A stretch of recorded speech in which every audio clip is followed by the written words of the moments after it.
Hello, আসসালামু আলাইকুম। সবাইকে আমার চ্যানেলে ওয়েলকাম জানাচ্ছি। আজকের রেসিপিতে আমি করে দেখাবো কিভাবে পারফেক্ট ওয়েতে কলিজা ভুনা করা যায়। আর এইভাবে কিন্তু কলিজা ভুনা করলে টেস্ট অনেকখানি বেড়ে যায়। ফার্স্টে একটি প্যানে তেল গরম করে নিতে হবে। এরপর এর মধ্যে ছোট ছোট করে কিপ করে রাখা পেঁয়াজ কুচি দিয়ে দিতে হবে। পেঁয়াজগুলো একটু ব্রাউন কালার হলে এর মধ্যে দিয়ে দিতে হবে 1 টেবিল চামচ রসুন বাটা, 1 টেবিল চামচ আদা বাটা। আদা রসুনের এই পেস্টটা একটু তেলে ভালো করে ভেজে নিব। এরপর দিয়ে দিব 2-3টা এলাচি এবং 2-3টা দারচিনি। দিয়ে দিব 2টা তেজপাতা ছিঁড়ে। সবগুলো উপকরণ একসাথে তেলে ভেজে নিব। একটু হালকা ব্রাউন হওয়া পর্যন্ত ওয়েট করব। এখন দিয়ে দিব 3-4টা টমেটো। আর এই টমেটোগুলো একটু ছোট ছোট কিউব করে কেটে নিয়েছি যেন পেস্টটা একটু ভালো হয়। এখন দিয়ে দিব 1 টেবিল চামচের মতো লবণ। আর এই লবণটা দিতে হবে যার যার স্বাদ অনুসারে। এরপর দিয়ে দিব 1 টেবিল চামচ হলুদের গুঁড়া এবং প্রায় 2 টেবিল চামচের মতো দিয়ে দিব মরিচের গুঁড়া, যেহেতু একটু ঝাল ঝাল করব তাই। এরপর দিয়ে দিব 2 টেবিল চামচের মতো মিক্স মশলার গুঁড়া। আর এই মশলার গুঁড়াটাতে কিন্তু সব ধরনের মশলাই রয়েছে।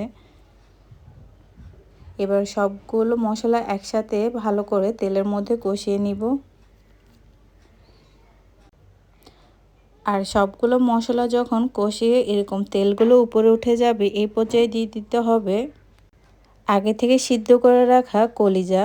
আর এই কলিজাগুলো কিন্তু আমি ভালো করে সিদ্ধ করে তারপর পানিটা ফেলে দিয়েছি যেন এর যে এক্সট্রা ব্লাড এবং যে এক্সট্রা ময়লাগুলো রয়েছে সেগুলো যেন চলে যায়। এই পর্যায়ে কিন্তু আমি দিয়ে দিব 2 টেবিল চামচের মতো সয়া সস।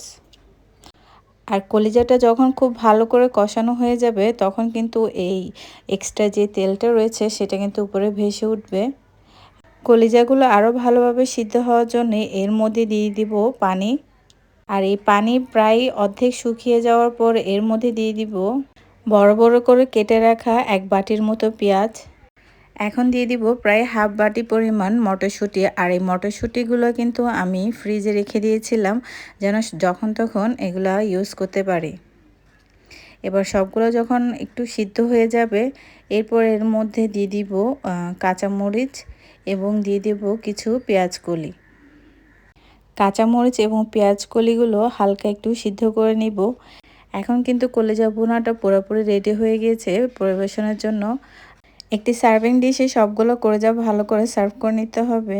এরপর একটা টমেটো এবং লেবু দিয়ে একটু হালকা ডেকোরেশন করে নিতে হবে। আর সত্যি কথা বলতে কিন্তু এই কলিজা ভুনাটা অনেক টেস্টি হয় খেতে।